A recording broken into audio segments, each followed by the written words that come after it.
जो अपने रब से मुलाकात की उम्मीद रखता है, जिसे उम्मीद है, ईमान है कि हम अपने रब से मिलेंगे, तो जो अपने रब से मुलाकात की उम्मीद रखता हो तो क्या करे?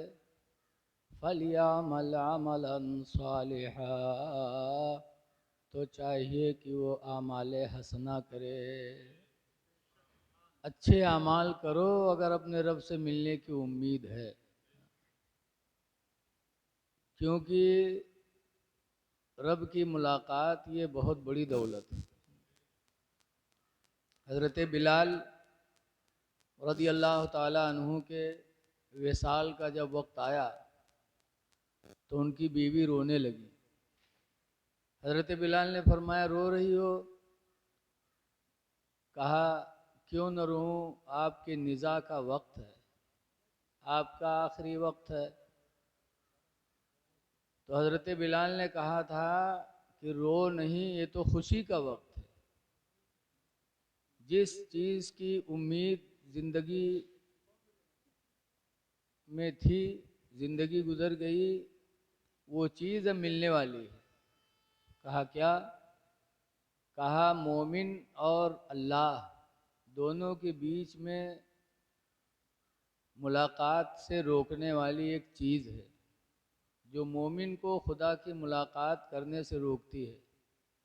वो कौन सी चीज़ है? हुजूर ने फरमाया, अल मौत जसरुन, मौत एक पुल है।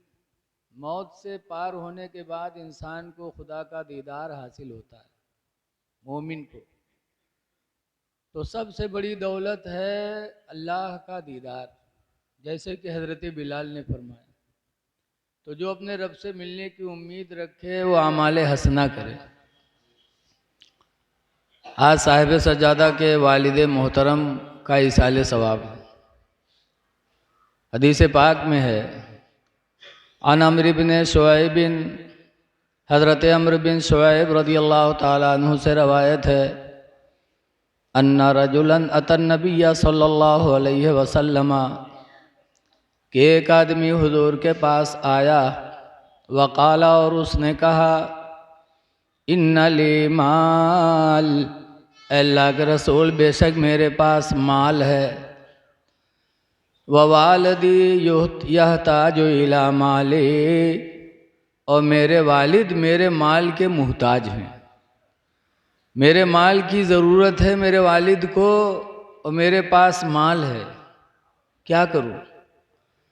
फ़क़ाल रसूलुल्लाह सल्लल्लाहु अलैहि वसल्लम, तो हुज़ूर ने फरमाया, अंत व मालुका ले वालिदिका,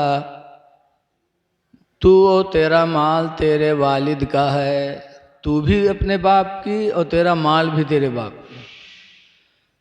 पता चला औलाद भी बाप की और औलाद की कमाई भी बाप ही की होती है। फिर हुज़ूर फरमाते हैं, इन्नल वलदा मिन तीबि कसबिकुम, बेशक औलाद तुम्हारी कमाई है। बाप की कमाई क्या है? औलाद। फिर सरकार फरमाते, कुलू मिन तीबि कसबिकुम, तुम अपनी बेहतरीन कमाई से खाओ। बेहतरीन कमाई औलाद है, औलाद की कमाई खाओ, सबसे बेहतरीन कमाई औलाद है। आज इस दौर में देखते हैं कि लोग पीर साहब को बुला के तो खूब नवाजेंगे, मौलाना को बुलाकर खूब नवाजेंगे, और बाप मुहताज है उस चीज़ का, बाप की तरफ तवज्जो नहीं देते। इसलिए लोगों, सरकार ने फरमाया इंसान की बेहतरीन कमाई औलाद है, और सरकार ने फरमाया बेहतरीन कमाई खाओ, यानी औलाद की कमाई खाओ। तो आज साहिब सज्जादा ने इतना बड़ा प्रोग्राम अपने वालिद के लिए करके यह साबित किया कि मैं भी अपनी औलाद अपने बाप की, और मेरी कमाई भी मेरे बाप की।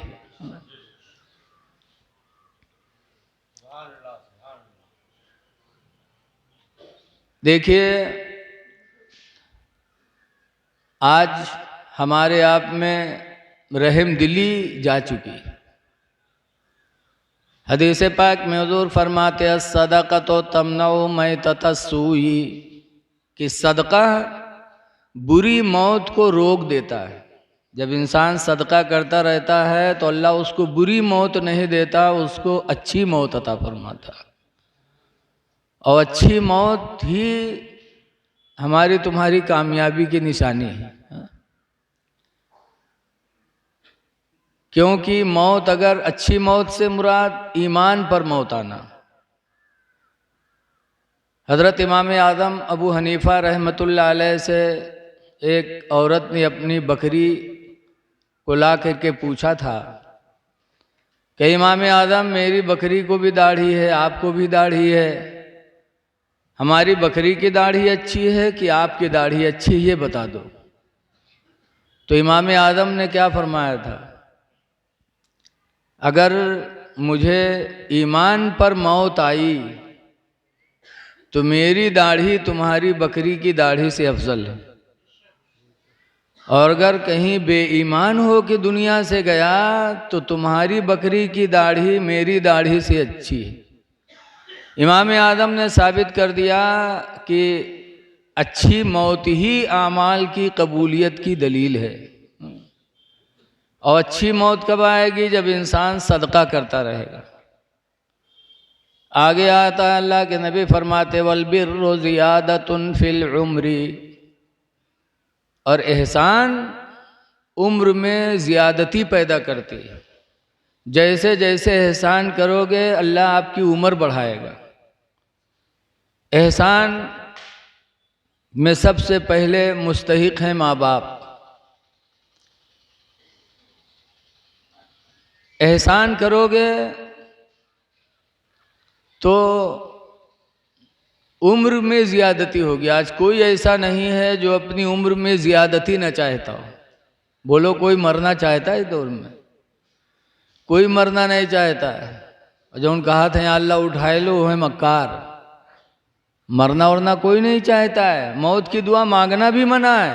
अल्लाह के रसूल ने मना फरमाया कि मौत की दुआ ना मांगो, हाँ अच्छी मौत की दुआ मांगो। जैसे कि हज़रत उमर फ़ारूक़ आज़म रज़ी अल्लाह ताला अन्हु दुआ मांगा करते थे, अल्लाहुम्मा जअल मौती फ़ी बलदी हबीबिका, या अल्लाह तू मुझे अपने नबी के शहर में मौत अता फरमा, नबी के शहर में मौत अता फरमा। और जब मोमिन दुआ मांगता है दिल से तो अल्लाह उसकी दुआ को कबूल भी कर लेता। नमाज फ़जर का वक्त था। मस्जिद नबवी में नमाज फ़जर के लिए हज़रत उमर फ़ारूक़ आज़म ने नमाज़ पढ़ाने के लिए हाथों को उठाया। वो मुसल्ला जिस पे अल्लाह के रसूल ने नमाज़ पढ़ाई थी। खड़े हुए जैसे कहा अल्लाहु अकबर, जैसे हाथों को उठाया नियत बांधने के लिए, वैसे फ़िरोज़ ने तलवार मार दी। कोख पे तलवार लगी, हज़रत उमर गिरे।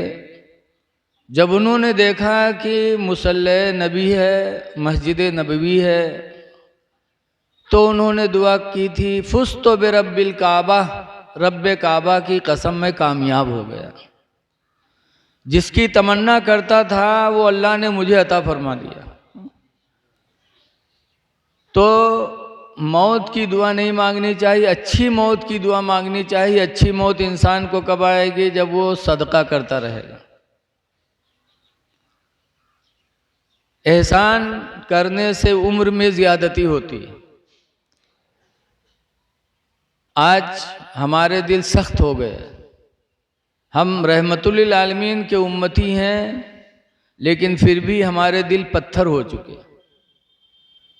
ऐ लोगों, अल्लाह के रसूल सल्लल्लाहु अलैहि वसल्लम की एक हदीस है, आज हम पर रहम नहीं होता दूसरों का। आज हम बेरहमी के शिकार हैं। जो देखो हमको मिटाने के लिए सोच रहा है। क्यों नहीं रहम है? हुज़ूर ने फरमाया था ला यरहमुल्लाह, अल्लाह ताला रहम नहीं करेगा। पूछा गया किस पर? मल्ला यरहमुन्नास, सरकार ने फरमाया जो इंसानों पर रहम नहीं करेगा अल्लाह उस पर रहम नहीं करेगा। तो आज हम बेरहम हो चुके, इसलिए अल्लाह की रहमत भी हमसे उठ चुकी है। इसलिए लोगों रहम करो। आज भाई भाई में जुदाएगी, और गांव के लोग भी कुछ ऐसे होते हैं कि भाइयों को तोड़ देते। हदीस पाक में अन अली काला लाना रसूलुल्लाह सल्लल्लाहु अलैहि वसल्लम, हज़रत अली शेर खुदा रदी अल्लाह ताला अन्हु की रवायत है, फरमाते हैं कि रसूलुल्लाह ने लानत फरमाई। लानत का मतलब समझ रहे हो? अल्लाह इसको अपनी रहमत से दूर कर दे, अल्लाह अपनी जन्नत से दूर कर दे, इसका ठिकाना जहन्नम बना दे। लानत का यह मतलब होता है। हुजूर ने लानत फरमाई किस पर? मन फर्रक बैन इख्वैहि, जिसने भाइयों के दरमियान में फूट पैदा किया, हुजूर ने उस पर लानत फरमाई है। भाइयों में फूट, कुछ लोग होते हैं जो भाइयों में दूरी पैदा करते हैं। आजकल ससुराल वाले भी दूरी बनवाते हैं, ऐसा ऐसा करेंगे कि भाई भाई में फूट हो जाए और हमारा दामाद अलग हो जाए और वो मालदार हो जाए। बोलो, हुजूर की लानत है उस इंसान पर जिसने भाइयों के दरमियान में फूट पैदा किया। हज़रत अली की रवायत भी है, अन अली काला, हज़रत अली से रवायत है, फरमाते हैं कि वाहबा रसूलुल्लाह सल्लल्लाहु अलैहि वसल्लम ली गुलामैन अख्वैन, सरकार ने हमें दो गुलाम अता किए, हिबा किया सरकार ने अली को दो गुलाम। और दो गुलाम कैसे थे? अख्वैनी, दोनों सगे भाई थे। हज़रत अली फरमाते अल्लाह के रसूल ने जब हमें दो सगे भाइयों को, दो सगे भाई गुलामों को हिबा किया, फ़बिअतु अहदहुमा, तो उन दोनों में से एक गुलाम को मैंने बेच दिया। सोचा एक ही खिदमत के लिए काफ़ी, दो क्या करें रख करके। एक गुलाम को हज़रत अली कहते मैंने बेच दिया। सरकार एक दिन हज़रत अली के घर आए तो एक ही गुलाम को पाया, एक को नहीं पाया। तो पूछा अली दूसरा गुलाम क्या हुआ? हज़रत अली कहते हैं कि अल्लाह के रसूल मैंने बेच दिया, एक ही खिदमत के लिए काफ़ी था। सरकार ने 3 मरतबा फरमाया रुद्दहू रुद्दहू रुद्दहू, उसको लौटाओ, उसको लौटाओ, उसको लौटाओ, उसकी बै ख़त्म करो, उसको वापस करो। क्योंकि दो सगे भाई थे, दोनों में उनसियत थी, मोहब्बत थी। शाम को लेटते तो आपस में बात करते, दिन में रहते तो आपस में बात करते। तुमने दो भाइयों के दरमियान में दूरी पैदा कर दी। अली उस बै को तोड़ो, गुलाम को वापस करो। हज़रत सैयदना अली शेर खुदा रदी अल्लाह अन्हु ने वो बै ख़त्म की और अपने ग़ुलाम को फिर वापस बुला लिया। पता चला कि अल्लाह के रसूल को दो भाइयों के दरमियान में उल्फत व मोहब्बत कितनी पसंद थी। है? आज बहुत से लोग भाई से घर दूर बना लेते, इसलिए नहीं बनाते कि हम आराम से रहें, बल्कि इस नीयत से बनाते ताकि भाई से मुलाकात ना हो, भाई के बच्चे हमारे घर में ना आए। ऐ लोगों, एहसान करो। एहसान करोगे तो अल्लाह के एहसान के मुस्तहिक हो जाओगे। आज हमारे अमाल बिल्कुल शरीयत से दूर होते जा रहे हैं। रिफ़्क़ो नरमी की बात है। सुनो, आज कोई ज़बरदस्त होता है तो कमज़ोर को सताता है। हदीस पाक है, अन अब्दुल्लाह इब्न मसऊद, हज़रत अब्दुल्लाह बिन मसऊद से रवायत है, काला ज़रब तो ग़ुलामन, मैंने अपने ग़ुलाम को मारा। हज़रत अब्दुल्लाह बिन मसूद अपने ग़ुलाम को मार रहे थे। कहते हैं कि पीछे से मैंने आवाज़ सुनी, इन्नल्लाह यक़दरु अलैका मिनका मिन्हु, पीछे से आवाज़ आई कि बेशक अल्लाह तुझ पर ज़्यादा कादिर है उससे, कि तू गुलाम पर जितना कादिर है उससे ज़्यादा तुझ पर खुदा कादिर है। पीछे से आवाज़ आई इन्नल्लाह अक़दरु अलैका मिन्हू, बेशक अल्लाह तेरे ऊपर उससे ज़्यादा कादिर है, कि जितना तू उस पर कादिर है उससे कहीं ज़्यादा तेरे ऊपर तेरा खुदा कादिर है। हज़रत अब्दुल्ला बिन मसूद फरमाते जब वो आवाज़ मैंने सुनी तो पलटा तो देखा कि पीछे अल्लाह के रसूल खड़े हैं और फरमा रहे हैं कि गुलाम को मार रहे हो, अल्लाह तुम पर कादिर है उससे ज़्यादा जितना तुम कादिर हो। हज़रत अब्दुल्ला बिन मसूद फरमाते हैं जैसे मैंने पलट के देखा तो मेरे रोंगटे खड़े हो गए। मैंने कहा या रसूल अल्लाह हुआ हुर्रुन लिवजहिल्लाह, अल्लाह के रसूल वो आज़ाद है खुदा के वास्ते, मैंने उसको आज़ाद कर दिया। नहीं समझे आप, वो आज़ाद है मतलब ये है कि मैंने मार दिया गुलाम को, मुझसे गलती हुई तो वो आज़ाद है, अल्लाह के लिए मैंने उसको आज़ाद कर दिया। और ये गुलाम को आज़ाद करना ये बहुत सवाब का काम है। इसीलिए हदीस में है, कुरान में है कि अगर रोज़ा टूट जाए तोड़ दो तो कफ़ारा दो। तो कफ़ारा में पहले मिस्कीनों को खाना खिलाना नहीं है कि मिस्कीन को खाना खिला दो, पहले रोज़ा रखना नहीं है कि रोज़ा रख लो 60 रोज़े, सबसे पहले यही है कि ग़ुलाम, कसम के कफ़ारे में शायद, कि पहले ग़ुलाम आज़ाद करो। ग़ुलाम आज़ाद करने की सलाहियत ना हो तब मिस्कीनों को खाना खिलाओ, रोज़े रखो। पता चला कि रोज़ा से भी ज़्यादा पसंद, मिस्कीनों को खाना खिलाने से भी ज़्यादा पसंद अल्लाह के नज़दीक अगर है तो ग़ुलाम को आज़ाद करना है। इसलिए कि एक ग़ुलाम जब आज़ाद हो जाता है तो आज़ादी की ज़िंदगी कितनी अच्छी होती है। आज हम और आप किसी की नौकरी करते हैं, नौकरी में कितने घंटे की ड्यूटी रहती है? 5 घंटा, 6 घंटा, 8 घंटा। लेकिन जब कोई रिश्तेदार बुलाता है कहीं तो कहते क्या करें, नौकरी है, नौकरी की वजह से नहीं आ पाता। बोलो कहते कि नहीं कहते? 8 घंटे की नौकरी में आप नहीं जा पाते, बंधे रहते हैं। और जो ग़ुलाम 24 घंटा बंधा हो आका की खिदमत में तो उसको कितनी तकलीफ होती होगी। हज़रत अब्दुल्ला बिन मसूद कहते हैं हुर्रुन लिवजहिल्लाह, अल्लाह के रसूल वो आज़ाद है खुदा के वास्ते, मैंने आज से उसको आज़ाद ही कर दिया। सरकार ने हज़रत अब्दुल्ला बिन मसूद को दुआएं दी।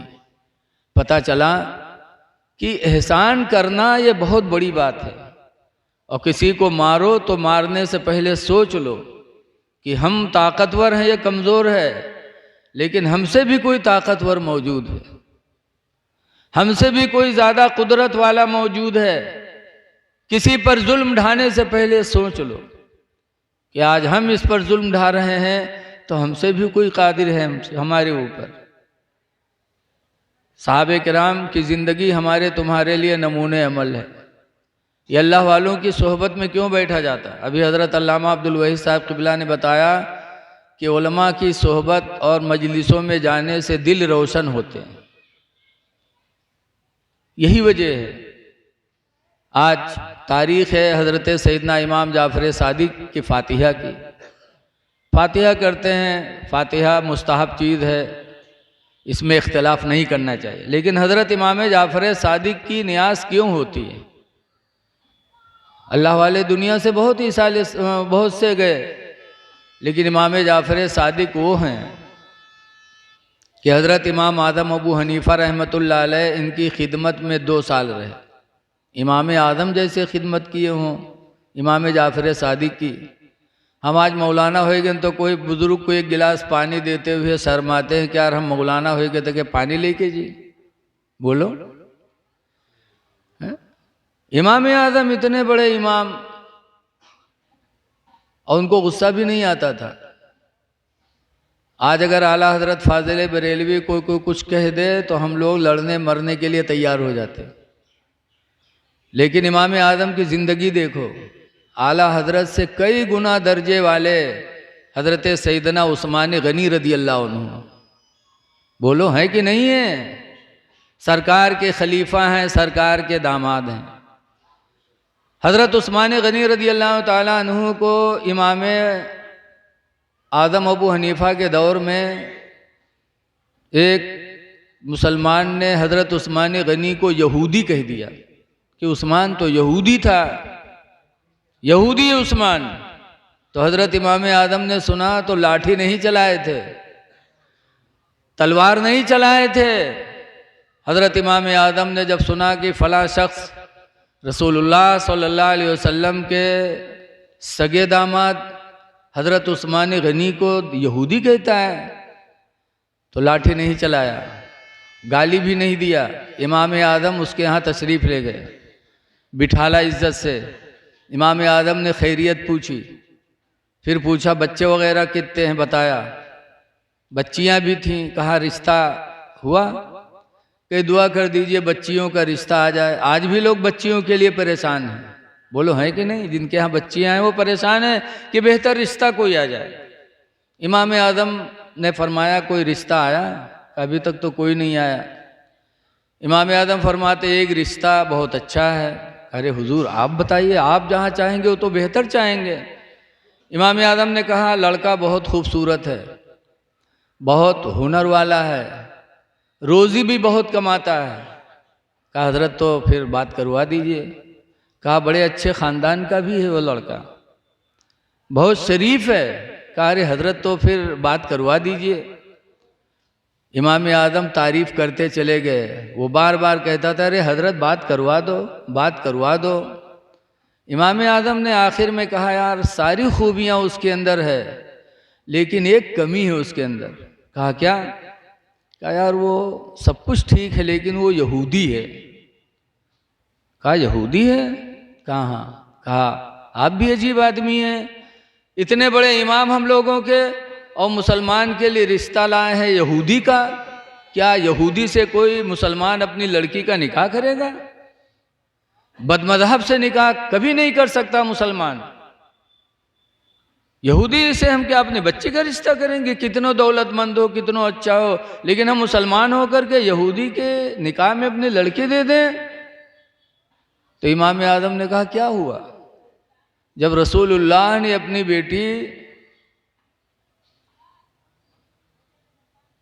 बेटी का निकाह उस्मान जैसे यहूदी से कर दिया, तो तुमको करने में क्या हर्ज है? कहा सरकार ने अपनी बेटी का निकाह उस्मान से किया। कहा एक नहीं दो बेटियों का निकाह किया रसूलुल्लाह ने। पहले रुकैया की शादी की, जंगे बद्र के टाइम रुकैया का इंतकाल हो गया, तो सरकार ने अपनी दूसरी बेटी उम्मे कुलसूम की शादी उस्मान गनी से किया और कहा अगर अल्लाह मुझे 40 बेटियां देता और ज़रूरत पड़ जाती तो यके बाद दीगरे सब मैं उस्मान के निकाह में दे देता। उसकी आंखें खुल गई, अरे रसूलुल्लाह ने अपनी बेटी की शादी उस्मान से किया? कहा हाँ हाँ एक नहीं दो दो की शादी किया। तो मुसलमान धाड़ मार के रोने लगा। कहा अफसोस मैं बर्बाद हो गया, जिसको रसूलुल्लाह ने दामाद बनाया हो उसको मैंने यहूदी समझ लिया। मैं तो उस्मान को यहूदी कहता था, हाय अफसोस मेरा नसीबा बर्बाद हो गया। नबी के खलीफा नबी के दामाद को मैंने यहूदी कह दिया। रोया, तौबा किया। ये थी इमाम आज़म अबू हनीफ़ा की ज़िहानत। ये था किरदार कि समझाते थे किसी को तो लाठी मार के नहीं समझाते थे, बल्कि इस तरह समझाते थे कि इंसान के दिल में बात उतर जाए। आज आला हजरत की कोई बुराई करे तो हम लड़े नहीं, बल्कि उसके सामने हम आला हजरत की हक्कानियत को पेश करें, उनकी ज़िंदगी को पेश करें, उनके इल्म को पेश करें।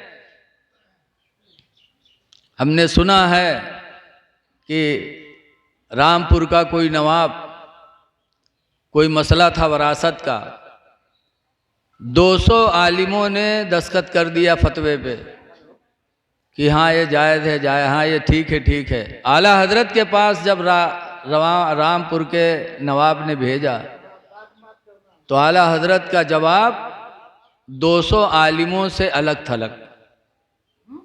तो नवाब की आँख खुली, आला हजरत को बुलाया रामपुर, लेकिन वो नवाब शिया था। तो आला हजरत ने कहा वो शिया है, मैं उसकी मुलाकात के लिए कैसे जा सकता। कहा मेरे पास टाइम नहीं है रामपुर आने की। तो उसने कहा आपके पास टाइम नहीं है तो मैं खुद आ रहा हूँ बरेली, बरेली खुद आ रहा हूँ आपसे मिलने के लिए। आला हजरत ने फरमाया कि बरेली ना हो, मेरे पास मिलने का टाइम नहीं है। रामपुर में मेरी खाला रहती हैं, खाला से मिलने रामपुर आऊँगा तो देखा जाएगा। टाल दिया, गए भी नहीं, मना भी कर दिया।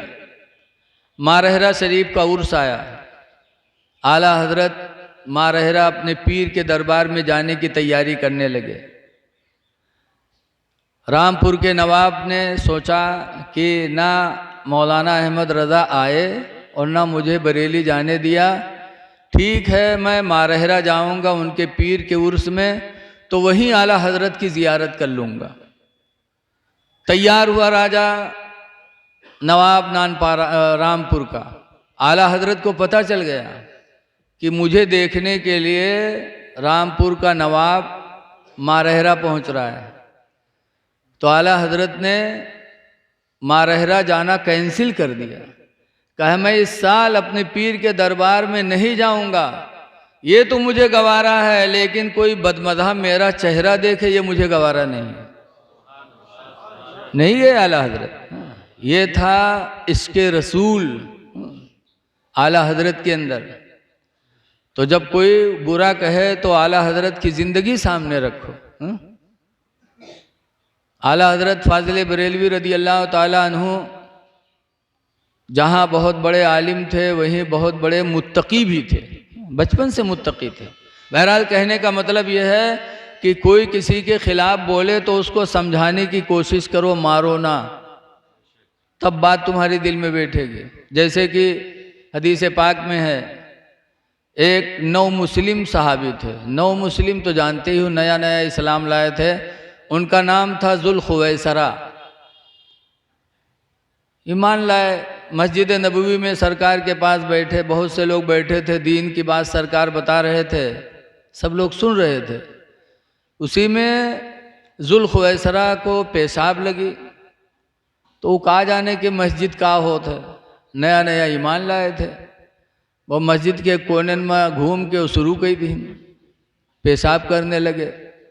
तो जो लोग थे वो लोग उन पर टूटे, बढ़े, हट हट हट। तो सरकार ने फरमाया हाँ हाँ उसको पेशाब कर लेने दो, कर रहा है तो पेशाब कर लेने दो। सुकून से किया, इसलिए कि अगर भगई हो तो बटन थोड़ो है दबा ली, दबाव दबाव विश्वा खाड़ जमीन तो चली जाए धारा से। सरकार ने फरमाया हाँ हाँ उसको पेशाब कर लेने दो। हमरे तुमरे मस्जिद में कोई पेशाब कह दे तो का मारत मारा दधमारा तो कहीं डारा जी हम लोग। लेकिन नबी की सीरत देखो, सरकार ने फरमाया हाँ हाँ पेशाब कर लेने दो। जब जुल्खुवैसरा पेशाब से फारिग हो गए तो सरकार ने जुल्खुवैसरा को बुलाया। बुखारी की हदीस में है कि जुल्खुवैसरा को बुलाकर जुल्खुवैसरा के सर पे मेरे नबी ने हाथ रखा प्यार से।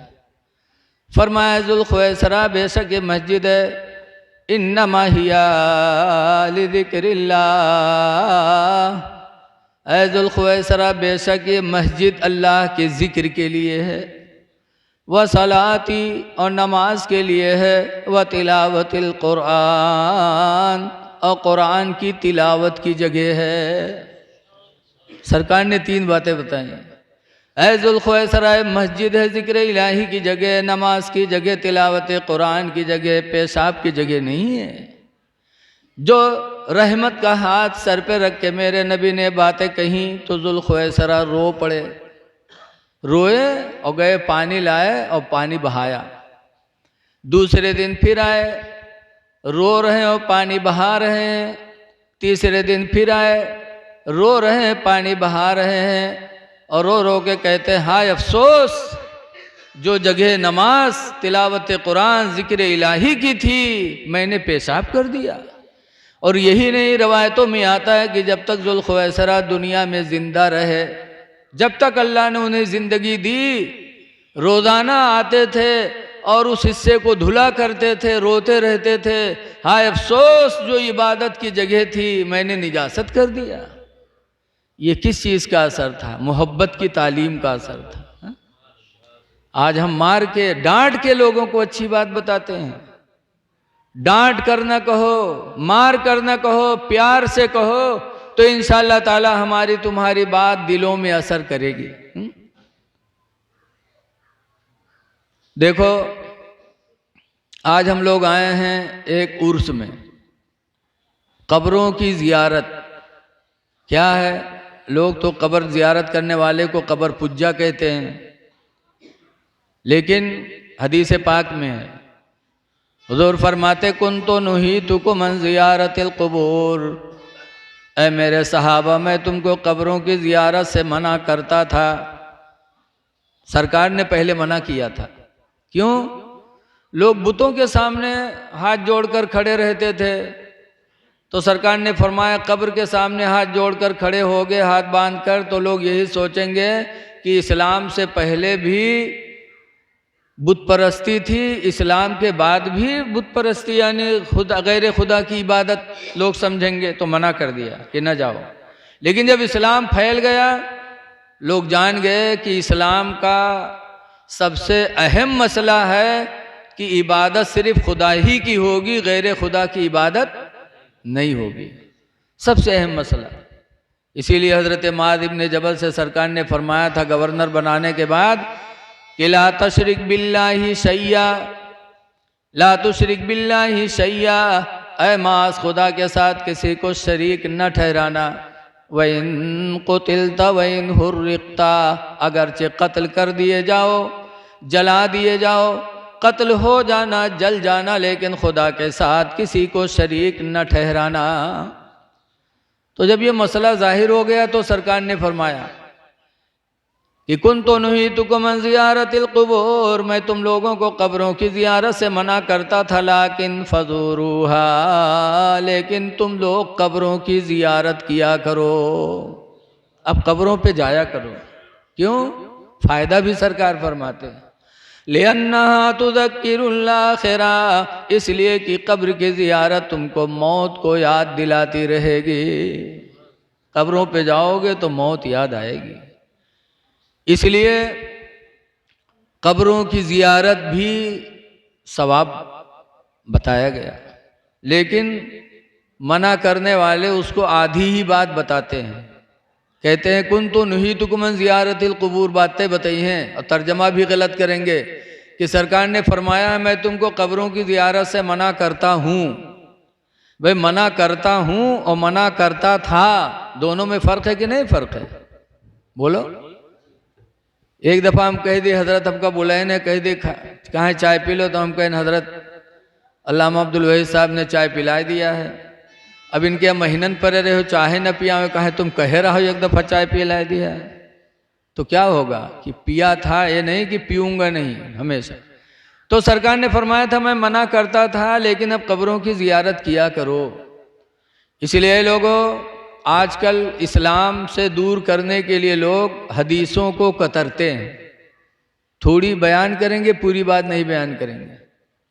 जैसे एक जगह मैं तकरीर कर रहा था, बहरेच ज़िला में एक गांव है शंकरपुर चौराहा के पास बेलवा, बयान कर रहा था कि एक हाजी क़यामत के दिन खुद तो जन्नत में जाएगा, लेकिन 400 लोगों की शफाअत करा के जन्नत में जाएगा। एक अजान देने वाला क़यामत के दिन अजान पढ़वाएगा अल्लाह, वो अजान देने वाला अजान पढ़ेगा तो जितने लोग उसकी अजान की आवाज़ सुनेंगे सब के बारे में अल्लाह उसकी शफाअत को कबूल करेगा और सबको बख्श देगा। तो हमने कहा जब मुअज्जिन शफाअत करा सकता, हाजी शफाअत करा सकता, तो अल्लाह के रसूल क्यों नहीं शफाअत कराएंगे? तो एक साहब मजमा से खड़े हुए कहीं मौलाना साहब कहा शफाअत बक्कत हो, कुरान में तो लिखा है मंजल लजी यसफो। हम कहा मंजल लजी यसफो, कहीं हाँ, हम का मतलब कहीं कोई शफाअत न करे। तो हमने कहा ज़रा आगे पढ़ो। आगे और कहा है? तो कहते हैं हम हाफिज थोड़ो हैं जो तुमका सुने। हमने कहा हाँ, तुमको गुमराह करने के लिए आधी आयत रटाई ही गई है, पूरी आयत बता देते तो तुम गुमराह न होते।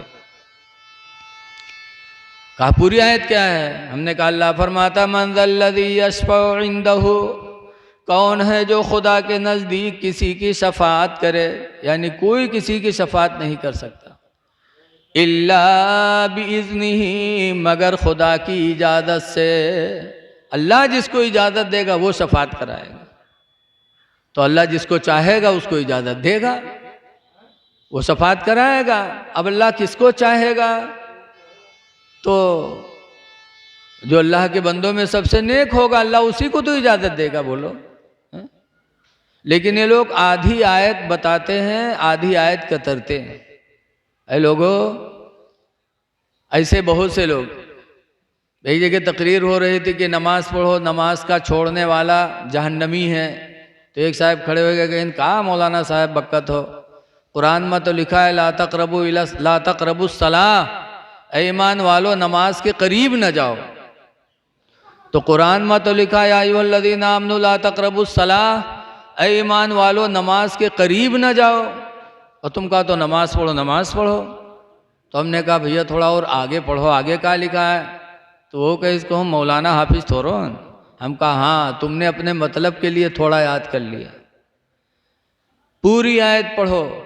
अल्लाह फरमाता है ला तक़रबुस्सलाह, नमाज के करीब न जाओ। कब? व अंतुम सुकारा, दरा हाले कि तुम नशा में हो। नशा में हो तो नमाज के किनारे न जाओ। नशेड़िन का देखा तो पी लीन तो कहूँ नाली मूड़ खोसे पड़े हैं, कहूँ ठेलवे में यहाँ मूड़ खुसेर देते हैं। बकते क्या क्या हैं। कुरान ने फरमाया अगर नशा कर लिया हो तो नमाज के करीब न जाओ।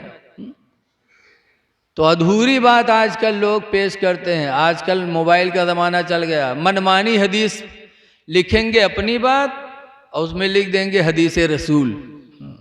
अब आदमी पढ़ेगा तो गुमराह होगा, कहेगा अरे हदीस में ऐसा आया है। बहुत से ऐसे हैं जो अब मोबाइल में भेज देते कि नमाज सिर्फ 2 ही वक्त है। कुरान में आया अक़ीमिस्सलाता तरफ़इन नहार, नमाज पढ़ो दिन के 2 किनारों में। दिन के 2 किनारे हैं उनमें नमाज पढ़ो, सुबह और शाम। ये 5 वक्त कहाँ से आएगा? अब बताओ। लेकिन और नहीं देखते, लिखा है अक़ीमिस्सलाता लिदुलूकी शम्स। आज मोबाइल अच्छी चीज़ भी है और गुमराह करने वाली भी चीज़ है। आज मोबाइल से लोगों का ईमान बहुत ख़राब हो रहा है। ऐ लोगों, जब मोबाइल पर कोई हदीस सुनो या कोई पैगाम खुदा सुनो तो उसको वैसे न मानो, बल्कि अपने मदरसे के ज़िम्मेदार आलिम से उसके बारे में पूछ लो, अपने मस्जिद के इमाम से राब्ता करो। आजकल दीन से दूर करने के लिए दुश्मन बहुत फिर रहे हैं। बात अपनी कहेंगे, हवाला रसूलुल्लाह का देंगे। इसलिए आयतों को, हदीसों को कतरने वाले बहुत हैं। जब आयत तो हदीस कतरी जाएगी तो ईमान कहाँ रहेगा? जब दुनिया का सामान कतरो तो सामान की हकीकत चली जाएगी। मौलाना अब्दुल मुस्तफ़ा आज़मी मुहद्दिस गुजरे हैं, अशरफिया में इम्तिहान लेने जाते थे, बहुत बड़े आलिम गुजरे हैं। अल्लाह ताला उनकी कब्र पे रहमत व नूर की बारिश नाजिल फरमाए। 25 किताबें उन्होंने ऐसी लिखी हैं जिनको आजकल हम लोग पढ़ करके जो तकरीर वकरीर सीखा उन्हीं की किताब से सीखा है। वो लिखते हैं अपनी किताब में, कतरने के ताल्लुक़ से लिखते हैं हज़रत कि एक नवाब साहब थे, ससुराल से दावत आई तो पैजामा पुराना था तो सोचा लाओ नवा पैजामा बनवा लें। तो गए कपड़ा लाए और कपड़ा लाकर दर्जी के पास गए। दर्जी बड़ा ईमानदार रहा, जितना कपड़ा रहा सबके पैजामा बनाए दिए।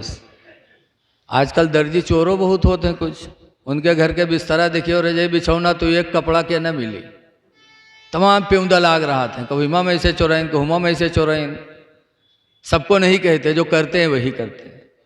वो दर्जी बड़ा ईमानदार रहा, जत्ता पैजामा कपड़ा पे सबके पैजामा बनाए दिए।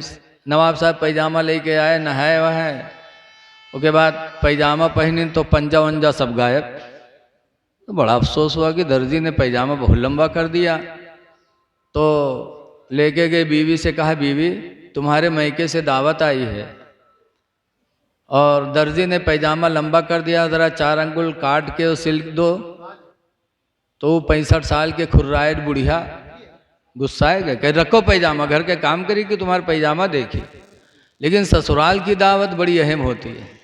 तो लेके गए, पतोहिया से काहे लागे, पतोहिया से गए तो पतोहियो गुस्सा आएगा, 14 सदीक पतोहिया कब सुना था, वह गुस्सा आएगा, हटो बाहर रखो, काम पड़ा है कि तुम्हारा पैजामा देखी।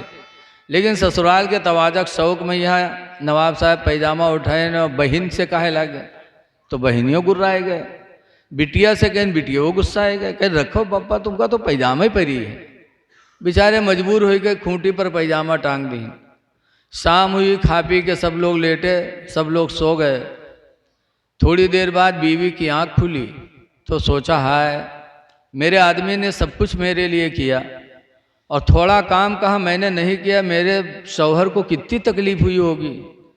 तो उठी औरतिया और खूंटे से पैजामा उठाए, 4 अंगुल काट के सीके टांग दी, लेट गए।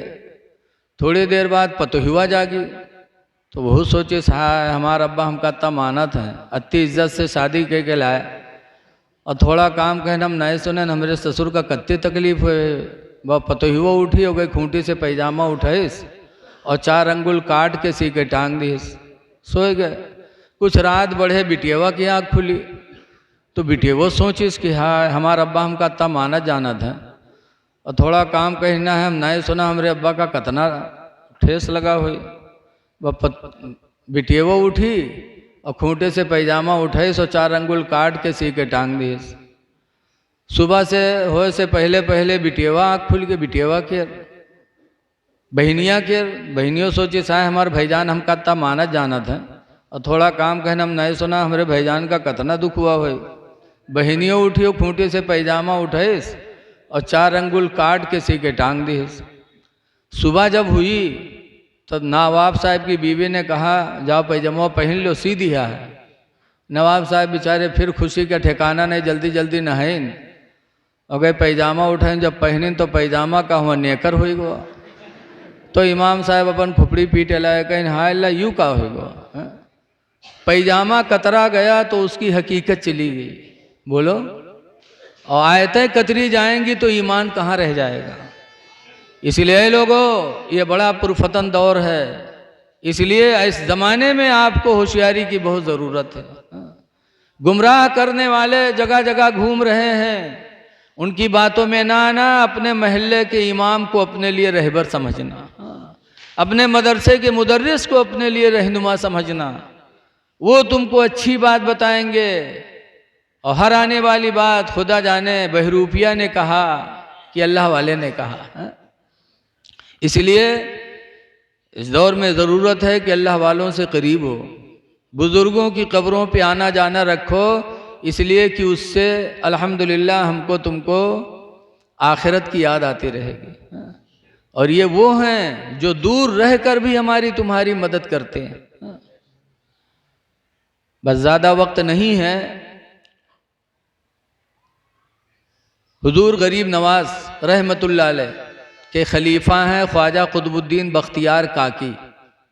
बोलो, दिल्ली में है। जब गरीब नवाज ने दिल्ली भेजा था ख्वाजा कुतुबुद्दीन बख्तियार काकी को, तो उस वक्त वहाँ के बादशाह थे सुल्तान शमसुद्दीन अल्तमश।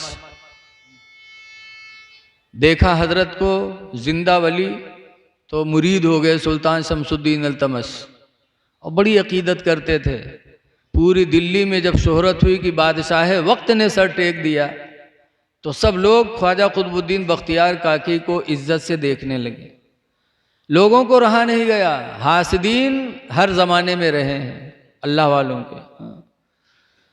लोगों ने सोचा, अरे तो कुतुबुद्दीन की बड़ी मकबूलियत होती जा रही है, बादशाह भी मान लिया, अब क्या होगा। तो एक औरत को तैयार किया। एक औरत के पेट में बच्चा था, उससे कहा